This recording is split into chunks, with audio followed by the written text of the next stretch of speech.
Thank you so much, Adrienne. Oh my gosh, this is one of the places I love to come and talk. I absolutely love Rupa Health. So you guys are in the right place. I utilize them as well for my testing, and so that's one of my disclaimers. I love Rupa Health. So let's jump into today's topic, and you're going to find out why I call progesterone the Goldilocks hormone for perimenopausal and menopausal women. So today's lecture outline, and this is really just to keep me on task. If you've been here before and you know me, you know that I love to talk. I love to be able to give you a lot of information. This helps keep me on task so that we don't get off on side streets and off topic. So I'm gonna do a little bit of an introduction. I like to review some foundation. So if you get bored with the foundational stuff, just hang in here with me. I'm going to give you some new and exciting information, but I like to know where we're starting so I know, so I can take you to a specific place so you know where we're headed, if that's okay. I'm a teacher at heart. I love interaction. So in the chat, if you will put yes or heads up whenever you agree, whenever you have, if something resonates with you, I love that. Okay. Let me go ahead and give you a little bit more information. I know Adrian read a little bit of a bio for me about me, but if I like to share a little bit of my story a little bit with you, if I can. A while ago, probably about 12 years ago now. Wow, now that I think about it, life hit me with a series of events that happened that kind of made me take a pause. They were significant events. One was the loss of my father, followed by the loss of my grandmother 10 months later. And my body started changing, started doing some things. I was gaining weight, didn't know why. I was exhausted for seemingly no reason. I knew that there was some grief involved and I did some therapy with that. But I also started to take a dive into integrative medicine, into functional medicine. I decided to take a step back from what most people would call traditional medicine. I'm an OBGYN by background and training. And so I wanted to be able to see what was going on. And so now, through a series of really diving into that, being able to take the time to really understand what's going on with my body, I've been able to show up for women and women's health and being able to help them understand what's going on with their body. I now have a little series I'm starting to formulate called Confessions of a Perimenopausal Doctor. Hello. Yes, I'm in the cohort with you. So it is every day something will happen. I'm like, oh my gosh, that's what my patients are talking about. I love it. I love it. Like I said, we're going to review the roles of progesterone in the menstrual cycle. We're going to explore some of all the organ systems that make progesterone. I think you may be a little surprised, and this is where I may give you some new information. We're going to talk about progesterone as a sleep aid. We're going to talk about progesterone as nature's Xanax, and maybe progesterone's role in weight gain. Okay. Some takeaways I want you to take away. I want to have a paradigm shift. When you think of estrogen dominance, I actually want you to start thinking about it as progesterone deficiency. I know this is a huge shift. I want you to be aware of progesterone's influence in the brain as well as the uterus. That's going to be a new one that we're going to talk a lot about. I want you to begin to think of progesterone as nature's Xanax. And also, I want you to be aware of how progesterone is synthesized and metabolized so that we can start understanding the beginning and the end and how we can start helping our patients because we understand the whole story of progesterone. And then I want you to start thinking of maybe adding progesterone to the conversation sooner than later when it comes to our perimenopausal patients, okay? Because we're going to really dive into that. So here's the star of our show. Here's progesterone. And like I said, let's talk about the cycle. Okay, so as you will learn, if you haven't already, if you haven't seen me haven't been in any of my sessions, I use a lot of stories. I love storytelling because I believe it is the way that you're able to then hang things on. It's your ability to take this story and tell it to your patients because you then become the medical interpreter. Okay, we have all this science in our head. We have all this sciencey stuff in our head. And what we have to do, we have to take this and we have to turn it into a nice little nugget that our patients can then take and digest and understand it. So we all know progesterone, what progesterone does in our cycle, right? So let's go over the story a little bit together. Progesterone. So I say to patients, so we know that let's do the sciencey part of it first, right? So you have your two phases of the menstrual cycle. You have your follicular phase and you have your luteal phase. So during your follicular phase, you're going to actually, this is where you have, that's like where you actually see the shed of the lining of the uterus, right? So that's day one. When you see that actual bleeding, that's day one of the cycle. That's the beginning of the follicular phase. And so as you have this shedding, and that shedding usually happens for about 5, 7 days at the most. 7 days is like that cutoff, we know. And so as you go into now day 7, 8, 9, 10, now you're starting to go into the mid cycle. You get to the mid cycle point, and we're going to use 28 days because it's just easier mathematically to use 28 days as our standard. So as we get to mid cycle, we have a surge of other hormones, specifically like LH, gonadotropin releasing hormone. We have all these hormones that actually allow there to be an egg that was actually recruited to be released from the ovary. And so once that happens, you have about 24, 48 hours for that to be fertilized. So then you can have a fertilized egg. If that does not happen, we know as you continue onto the cycle, you have a surge, you start surging that progesterone during the luteal phase, and that estrogen plateaus and then it starts dropping a little bit. And this is now your luteal phase, where now progesterone is taking over and making sure that, okay, hey, are we going to support a pregnancy? Are we going to have the corpus luteum to kick in and be able to support a pregnancy? Or is that progesterone going to continue to start dropping so that you can start this cycle all over again? So we know that this is what happens. And it's usually progesterone. Progesterone usually peaks around that mid luteal phase. Okay. Now, this is the way I tell it to patients. Okay. So I say, think of estrogen as the hormone that makes the grass grow tall. So it allows the uterine lining to start thickening. Progesterone is in charge of the lawnmower service. Progesterone's going to hang around and wait for the memo and say, hey, was there an egg fertilized this month? If there was no eggs fertilized, then we're going to mow the lawn in 2 weeks. But give us 2 weeks. We got to wait 2 weeks before we mow the lawn. And so if there was no eggs fertilized, progesterone says, okay, guys, we're going to mow the lawn. Give us 2 weeks. Progesterone should hang around, stay up, and then start dropping a little bit at a time. So then there can be that shedding. Does that make sense? So let's go back to this slide here. So we have that nice elevation of estrogen. We have that nice thickening of the uterine lining. We also now start seeing progesterone go up. And this is the cycle. This should happen like every 28, 30, 32 days, right? Now, what happens when progesterone drops too fast, too soon, right? Then we get some symptomology there. Now, this is where I think we've got to change our mindset when it comes to our perimenopausal and menopausal women. This is where we're going to start really getting into this big conversation about progesterone and really starting the conversation. So there is this adage out there that I want to say is an old adage: no uterus, no progesterone. So when we start thinking about our perimenopausal and menopausal women, when they start coming to us, and they come to us with certain symptoms that we're going to talk about, because I want you to start thinking about, oh my goodness, they have progesterone deficiency.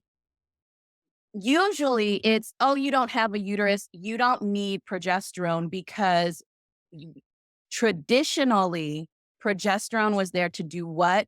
Protect the uterine lining, right? Yeah, I know. People are like, yeah, that's right. Estrogen is supposed to protect the uterine lining.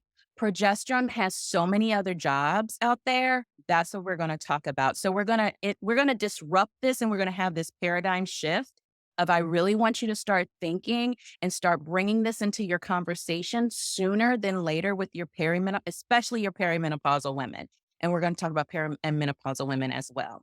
So let's talk about the different places that progesterone is synthesized.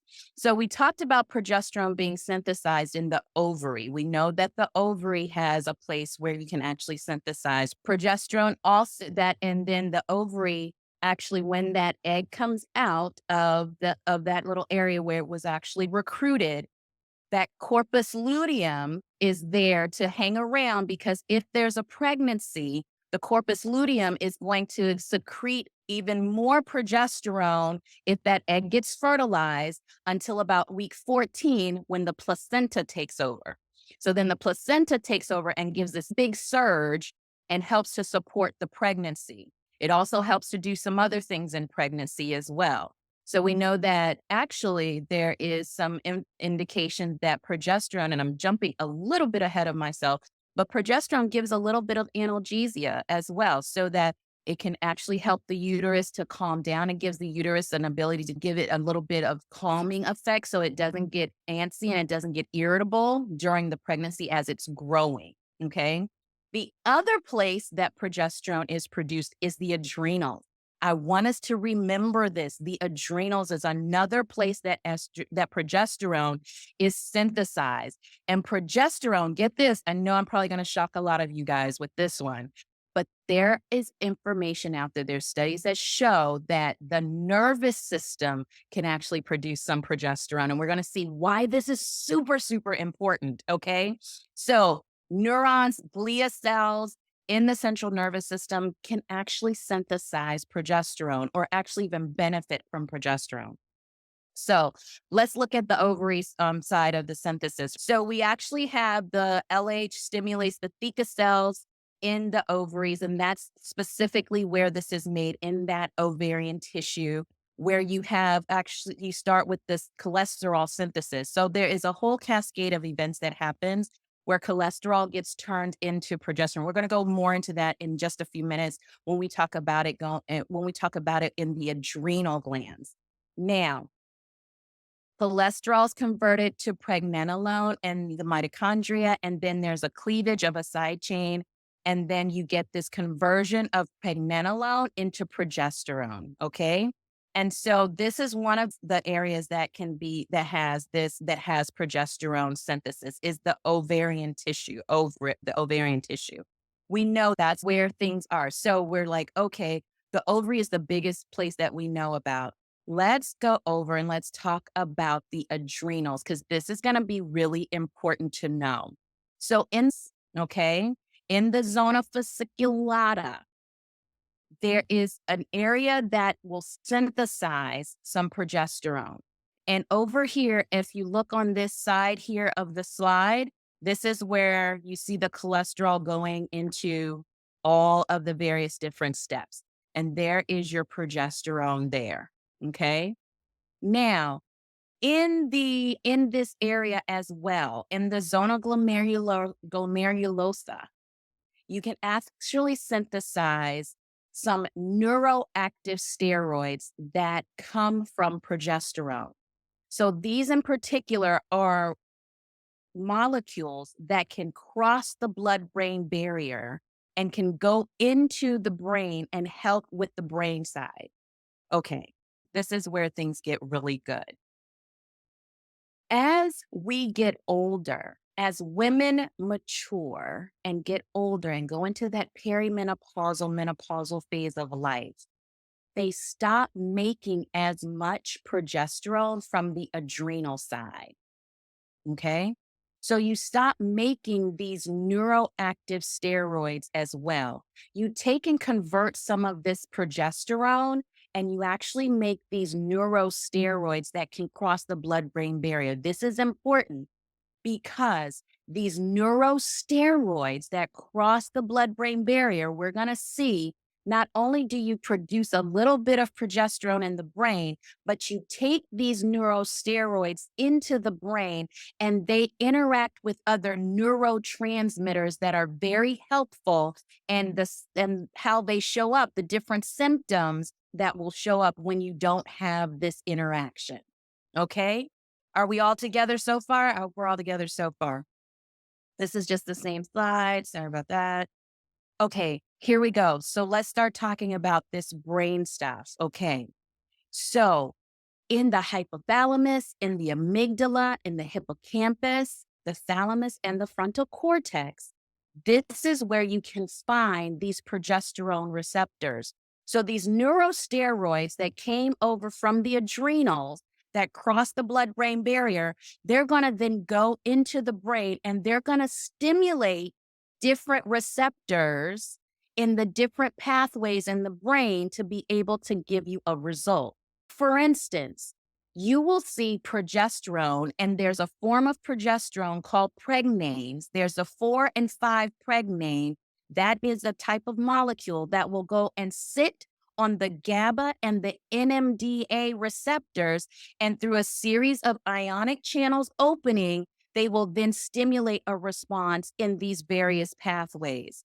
I'm going to show you a slide where we will see how you can have interaction with with this progesterone, this type of progesterone. So it's actually a metabolite of progesterone that has gone and now interacted with the serotonergic pathway, the cholinergic pathway, the dopaminergic pathway. And so how does this look? Let's take a pause. How does this show up in your practice? How does this show up in the patient? So for one, we know that women will come to you and say, I'm super anxious. And a lot of women will tell me, I never used to be this way. I feel as if I'm overthinking things now, or I'm overly concerned about my health, so to speak. Or I just feel like I'm worrying all the time now. Right? Does this sound familiar? I hope this sounds familiar. Or what will happen? What is the other symptom that they'll come in with? They will come in and say, oh my goodness, now all of a sudden I have these aches and pains. I get up with noises now. I get up and I'm like, "Ah," or oh, ow, or that wasn't there before, or I just didn't oh my goodness gracious. Or here's another one. Do I have early onset dementia? Am I am I for because I will walk in a room and I know I had a purpose for walking in the room. Now I cannot remember why I walked in the room. Or I know that person's name. I know them. I know them. And now I cannot remember. And these are all because they don't have enough progesterone to sit on all these nice little receptors in these various different pathways. So we know that memory, serotonergic pathway. Oh, wait, the other one. I'm sorry, y'all. The other symptom, this is a big one. I can't sleep anymore. I cannot sleep. I cannot get to sleep to save my life. And I never had problems with sleep. Do you all hear that with your patients too? And so the reason I wanted to do that, the reason that one jumped back into my brain was because of that serotonergic pathway. So progesterone we have receptors in these various different areas in the brain. These various different structures will give progesterone the ability to interact with these neurotransmitters and these neural pathways. So you see that it will interact with the serotonergic pathway. What does serotonin do for us? It helps us get to sleep. So we have that tryptophan that goes to 5-HTP, that goes to serotonin, that goes to melatonin, right? And so progesterone can help with this pathway. There are studies that have shown that progesterone can help with the serotonergic pathway. What about the cholinergic pathway? Doesn't that deal with pain and inflammation and being able to not have that inflamed joints? What about the dopaminergic pathway? That's our feel good pathway. That's our mood. That's our, oh, I feel accomplished, right? So think about these things. This is why I am like, this is one of those hills I will die on, so to speak, is that I say, if we start listening to what our patients are telling us and we start saying, okay, one, they're starting to meet some criteria, especially our perimenopausal women. That's why I say, one of the takeaways from today's conversation is I want you to be able to start interjecting progesterone into the conversation sooner with our perimenopausal women. Because the other thing that we know too is that progesterone, when it starts falling, let's go back over to talk about the cycle. When progesterone starts falling too soon, too fast, then you start having periods a little closer together, right? So either your patients are saying my periods are not the same. They're starting to change in characteristic. They're starting to change in intervals. They're also coming and saying, I can't sleep. I'm now seeing every hour on the clock, or I'm up until nothing o'clock. Or they're now saying, my mood, I'm not who I used to be. This is not the person I used to be. I don't feel the same. My mood is not as stable. I don't have as much elasticity in that rubber band, that rebound ability to take on the stress of life and be able to go, okay, I took care of that problem. That's over. That's done. That's done. Okay, great. Now, okay, I can go back to doing what I was doing. They don't have the ability to bounce back like they used to. And they have this overall feeling of like just sadness or just not being able to feel accomplished. And we're talking about a lot of our patients are coming in, and they're women that used to do a lot of things. And now they're not feeling as if they're in the right body. I tell women all the time, I say to them, do you feel like you woke up in a body you don't recognize? Like you didn't get the memo? You're like, wait a minute. There was an email chain that went out. And clearly I was not CC'd on that email chain because I woke up and my body changed overnight. And that's what usually a lot of your perimenopausal and menopausal women will tell you. Now, it's a little easy. I think doctors and physicians or practitioners bring the progesterone into the conversation a little bit more when someone's in full blown menopause, because we are like, okay, all the hormones are down. Like we just know hands down, that's it. Now, this is where I think the conversation needs to go with menopausal women is that we are like, okay, how much? How do I do this? What do I do? Because there are conversations out there about what to do. So let's talk about some of these benefits, right? So let's talk about some of the benefits of progesterone. And we started getting into that conversation. A lot of things is that we know that it helps the uterine lining. We know that it can help cycles. We know that it can help to bring about some stability when it comes and predictability when it comes to making sure that you have a cycle that is predictable and regular, because that is very interruptive of life for women. Let's just be honest.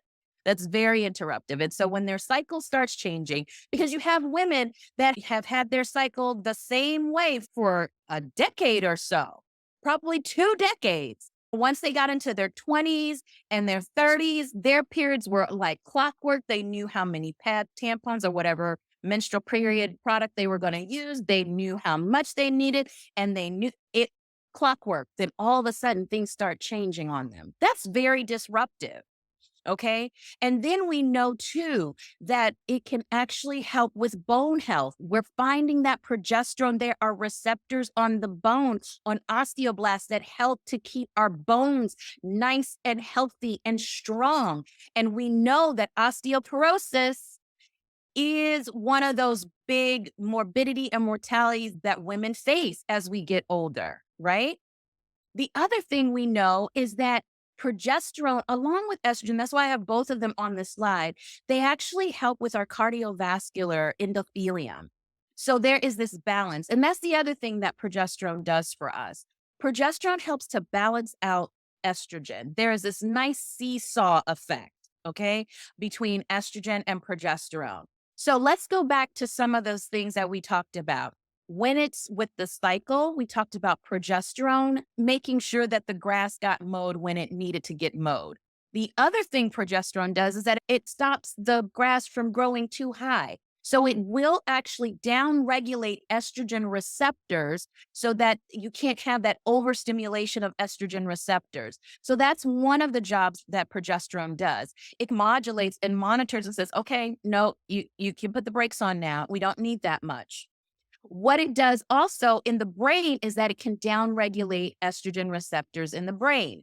It can downregulate that overstimulation. Now, this is where some of the controversy comes in terms of how much, how long progesterone.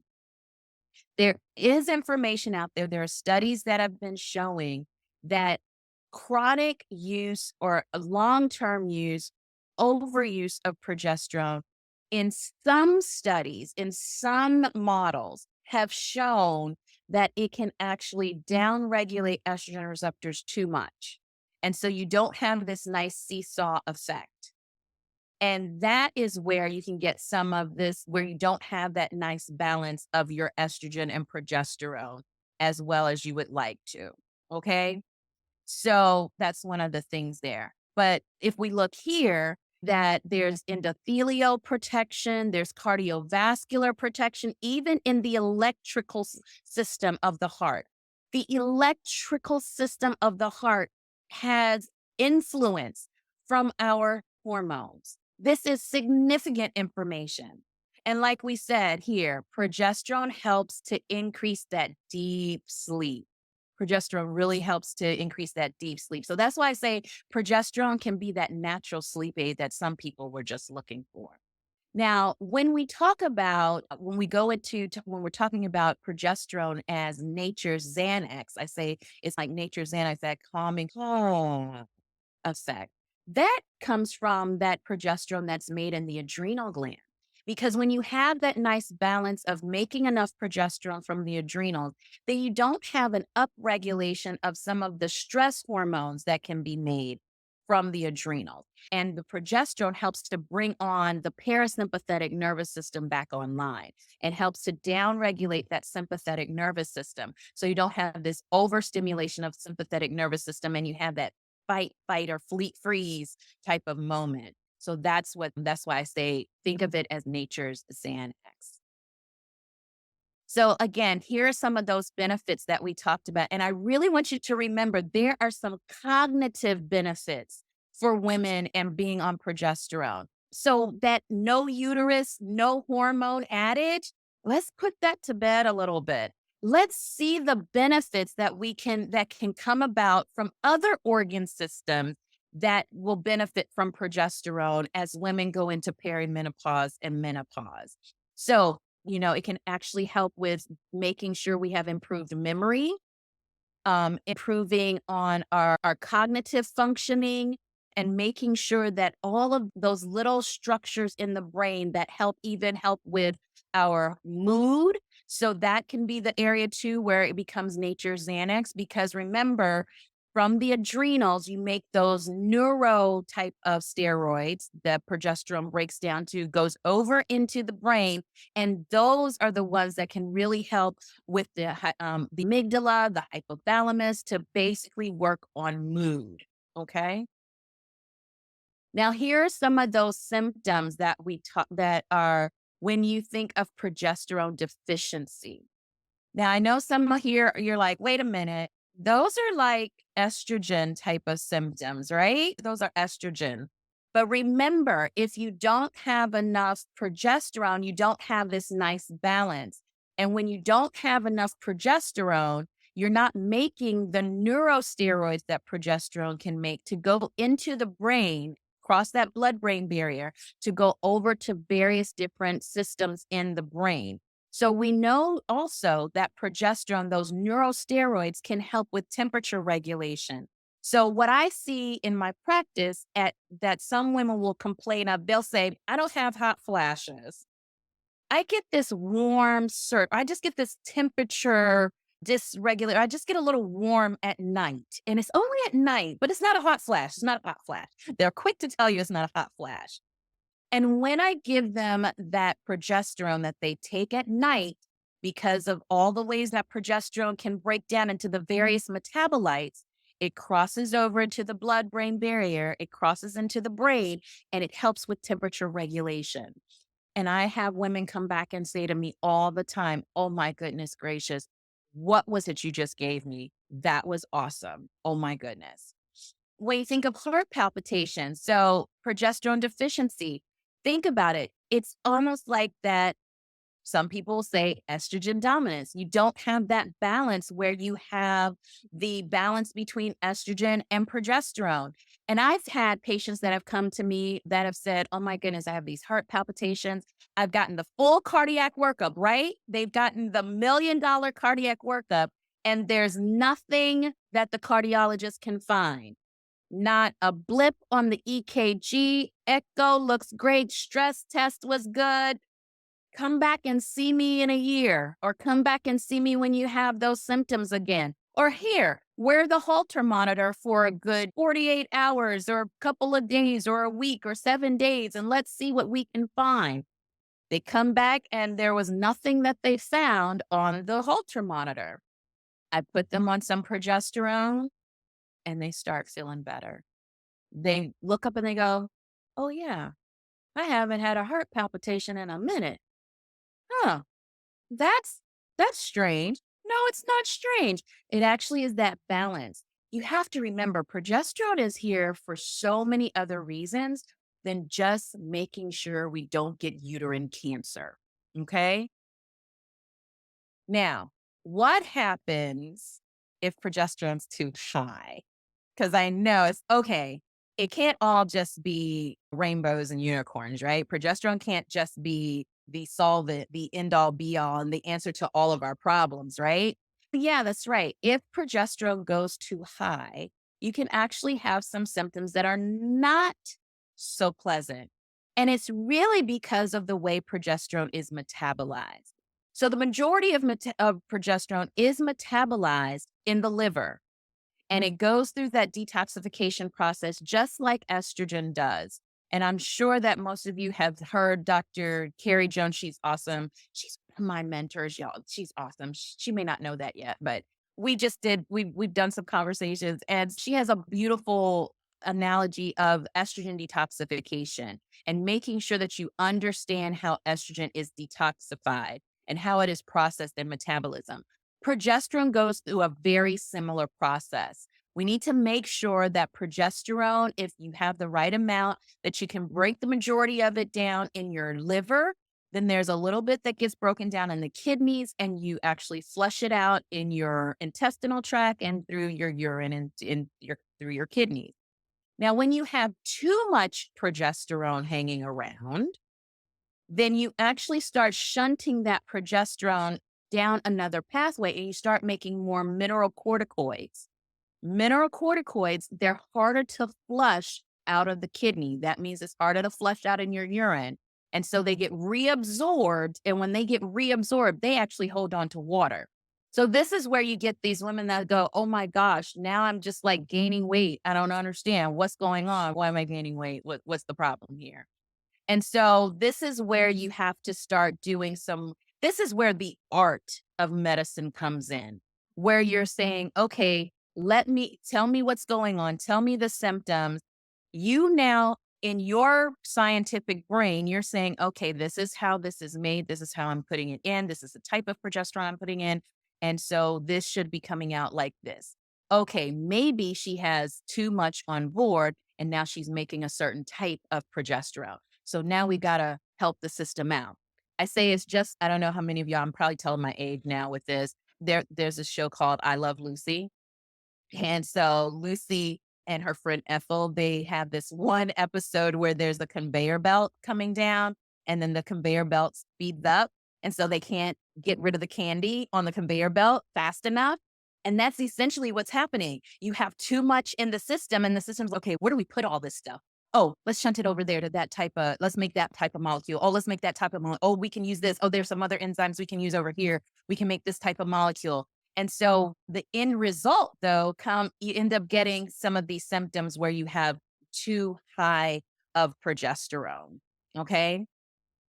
And so this is why I say that progesterone is the Goldilocks hormone, because it really does have to be just right for our perimenopausal and menopausal women. If you think about it, the system as it is in the beginning really tries to do that. Make sure you don't have too much, too little at certain times. And so there are some that will be okay if you give them and put them on progesterone and just stay on progesterone, and that's it and that's all, and they just stay on it all the time and they don't do any type of cyclical type of administration. That'll be fine. Then you have those because of our genetics. And this is where medicine is going, where we have to really get personalized with our medicine and understanding the genetic makeup of our patients so that we can then be able to help them and administer and to guide them into how they can then feel better, feel so much better. And like I said, I want you to remember estrogen dominance could really be progesterone deficiency, not enough progesterone on board. Remember that progesterone influences the brain. This is huge. Women are coming to you because they don't feel as if they are the same person they used to be. They're concerned that they're getting early onset Alzheimer's. They're concerned that their mood is so unstable. They are concerned that they are now in a place that they have no control over. So remember, it's not just, oh, you don't have a uterus, you don't need progesterone. It is, okay, let me sit with you. Let me see what's going on with all your symptoms and let's see how we can get you balanced. Remember, progesterone could be nature's Xanax. So those that come to you that feel really anxious and are really scared, that's it. They are scared. Give them a little bit of reassurance and help them to know, hey, you can take a breath. Those shoulders can relax. You, as a practitioner, need to remember where progesterone's made and how the body gets rid of it. And then bring up progesterone in the conversation, especially with your perimenopausal women, a whole lot sooner than later. Hi, everyone. We hope you enjoyed this class. If you're a practitioner, make sure you go sign up at rupahealth.com. And if you like this video, don't forget to like and subscribe.